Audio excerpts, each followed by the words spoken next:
Press the bell icon on YouTube and don't miss another update. Namaskar. Welcome to another episode of Editorial. In the last 24 hours, almost 3 PMC depositors lost their lives. Their friends and families say that it was due to stress. Why is that a common man always pays for somebody else's fault? That's my topic number 1. My topic number 2 is about automobile industry. Let us talk about the second quarter results of the automobile industry, which has further slumped. That's my topic number 2. Unfortunately, both my topics are not good news. All the same, it's reality. Let's get right into the show.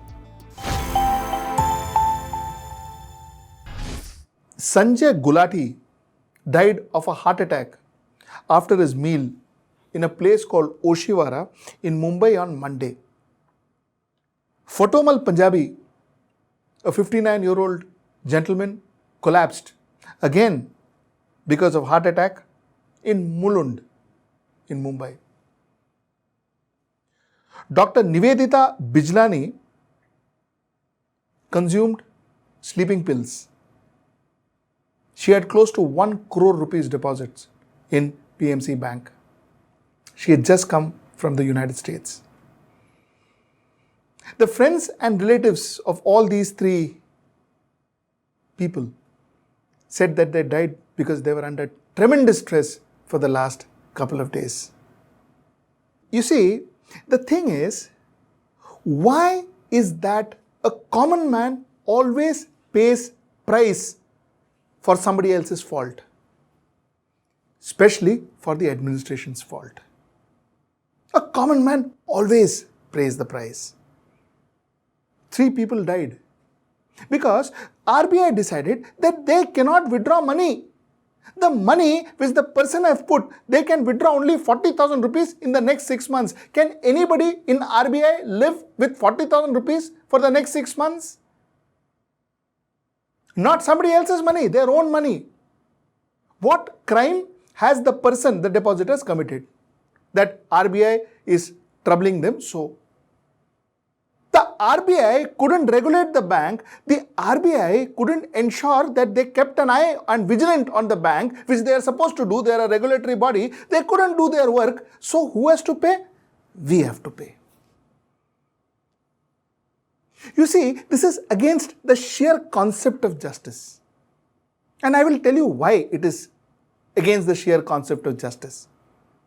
It is like my brother committed a murder and I tell the judge, okay, my brother is very busy, he can't go into prison, so I will go into prison on his behalf. And the judge says, okay, your brother can't go, let him go, you come, you stay in the prison for 20 years. Is that acceptable? That is not acceptable because the person who has committed the crime should be paying for it. But in this case, this is exactly what is happening. The person who has committed the crime is PMC Bank. The managing director of that bank converted himself into Islam, got married to his secretary and has bought 9 flats for his secretary in Pune. He enjoyed himself with these poor people's money. He may get bail tomorrow. He will be back in his house. He is a hardened criminal. He is a hardened con man, so nothing will happen. He will be in jail for some time and he'll go. These 3 people, innocent people, paid the price for his crime. What kind of justice is this? RBI is the organization that is supposed to monitor these banks. RBI, like police, like I always say, Hindi picture police, Hindi film police, comes after the crime is done to say, kya hua bhai, kya hua? And then he says, sab band kar do. Close everything. No responsibility. Nobody checked with RBI. Nobody questions RBI. Nobody asks RBI, okay, what were you doing? Why isn't RBI people sacked? The auditors from RBI who were supposed to keep an eye on this bank, why are those people not sacked? Instead, these poor people, these three people lost life. 2016. Reports say that close to 100 people lost their lives because of demonetization. 100 innocent people who forget about black money, who didn't even have money. Lost their lives. At least that's what the report says. For what fault of theirs? For a faulty policy of the government. Is anybody in the government questioned? No.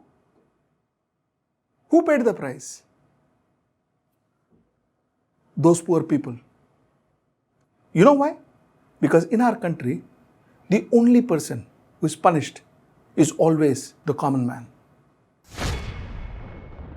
Today, the Hindu released some startling figures about the automobile industry results for the second quarter of 2019. Believe me you, the figures were worse than what it was in the first quarter. So as far as automobile industry is concerned, nothing seems to be improving. Let me take you through some figures.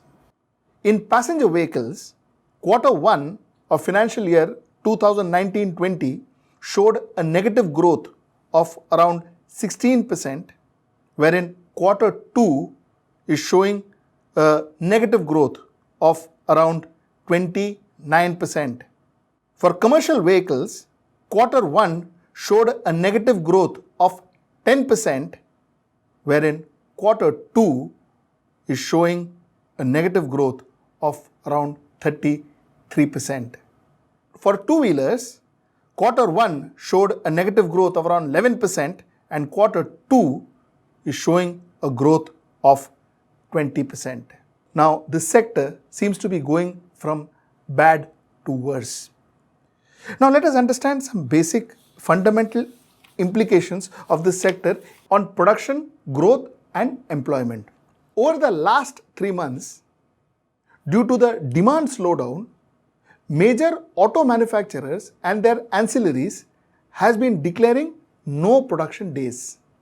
No production days means the factory shutters are down.